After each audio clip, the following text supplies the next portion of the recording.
you need to be prepared for those kinds of things before they happen. That's what preparation is, right? You can't prepare for something after it's happened. So you need to prepare for this idea that your life and your business and your success is going to go up and down from time to time.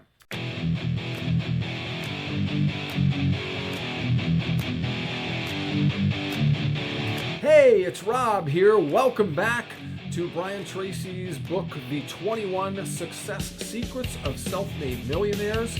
And it is my pleasure to bring to you chapter 14 today, one of the shorter chapters in the book, and this will be a shorter video as a result, and that's okay, because even though it's a short chapter, it's a pretty important one.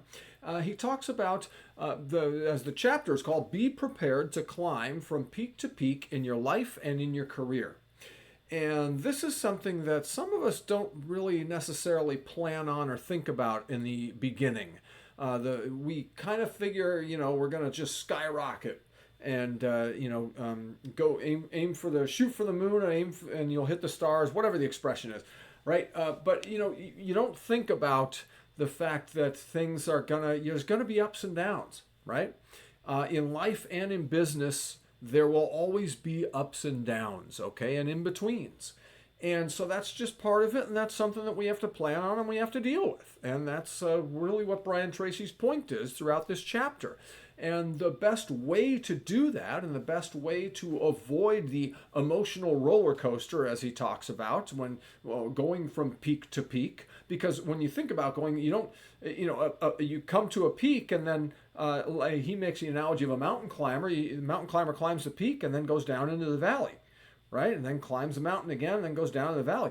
So again, this is going to happen in life. We're going to have things that are, upswings and downswings, right? Or up cycles and down cycles. And, life is a series of these cycles and these trends, right?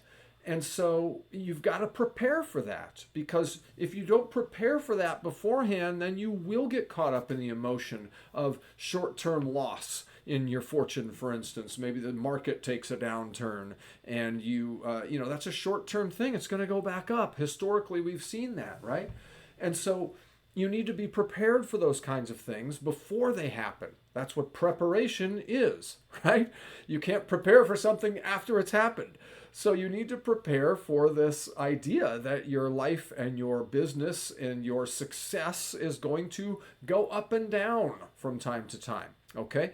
But here's the key, is if you can stay focused on your goals and focused on especially the most important goal that you have, and do things every single day to work towards that, which we covered in a previous chapter, then your life will continue on an upward trend gradually over time, okay? And, you see the stock chart, even the emoji has it goes up and then it goes down a little and it goes up, right? And that's always like the traditional sort of cliche little image of what a stock does, if you have like an infographic or something like that, right?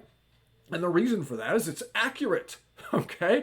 Nothing goes up all the time. It just isn't the way life works, right? So be prepared for that, okay?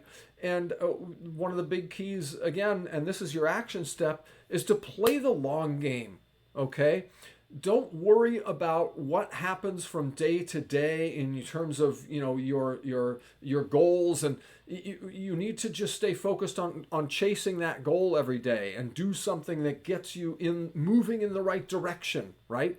And eventually you will get there. Okay, but when you're playing the long game, I'm talking about, like earlier in this book, we did a list of goals, and there were goals that you wanted to accomplish within 12 months. Okay, so now your action step is I want you to sit down and I want you to plan like 5 years into the future. Okay, 3, 4, 5 years. Some goal setting workshops and things, then you go 10 years, then you go 15 or 20 or whatever. I don't personally do that kind of thing. It never really resonated with me. I get it, and if it works for you, that's awesome. It doesn't really work for me. So much can change, and I know from my own life, so much can change in that amount of time that I don't see that as worthwhile as just putting down like the next 3 to 5 years and focusing on that, but continually revisit this stuff. right? So you got your list of goals for the next 12 months, you knock that out, and now next year you put together another list of goals for the next 12 months, right? If you're following along from chapter 2 in this book, okay?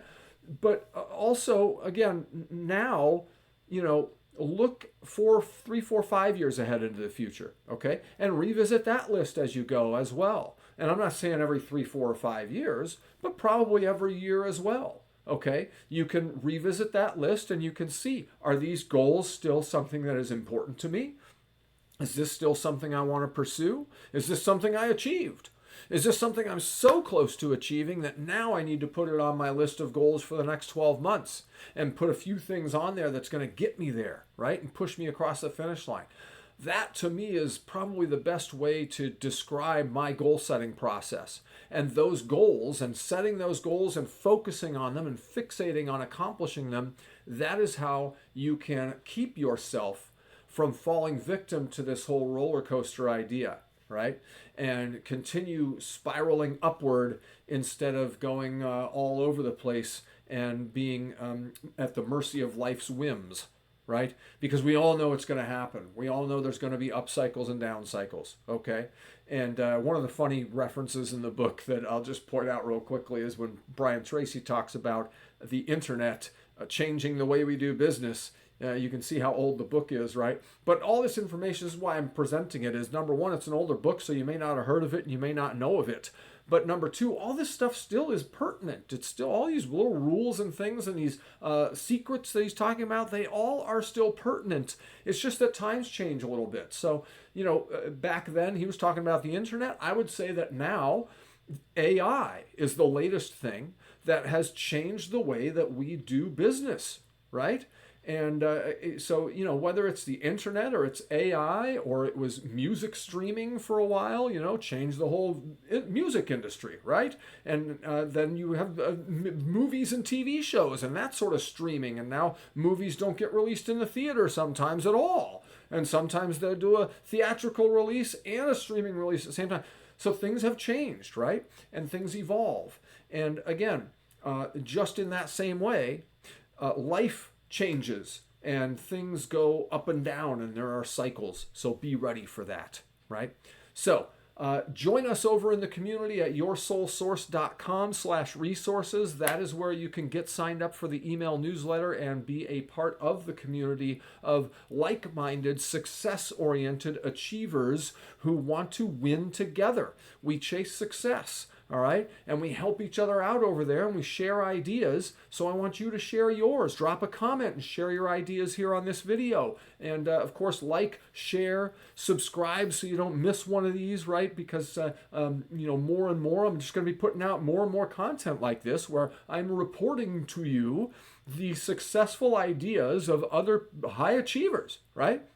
And Brian Tracy is a self-made millionaire, and he interviewed a ton of self-made millionaires to write this book. And so it's the collective opinions of a whole bunch of successful people, and we get to experience that, and we get to learn from it. And that is why I'm sharing this with you. So again, if you appreciate this, like the video, and make sure you stay tuned for the rest of this. We're 2/3 of the way through the book now, right? This is chapter 14 out of 21. And so I will see you next time in chapter 15. Stay the course. Get the book if you don't have it. But, at least be watching these videos and keeping up with these action steps, because just this alone can change things for you in a positive direction. But really, I encourage you to get the book too and make sure that you can understand all the material, the way it is written and the way it is presented by Brian Tracy. So again, that's it for chapter 14 here. I will see you next time in chapter 15, and go for it, and let me know in the comments what you're doing differently and how you're implementing this stuff. And I'll see you next time in chapter 15. I'm good enough, I'm smart enough, and doggone it, people like me.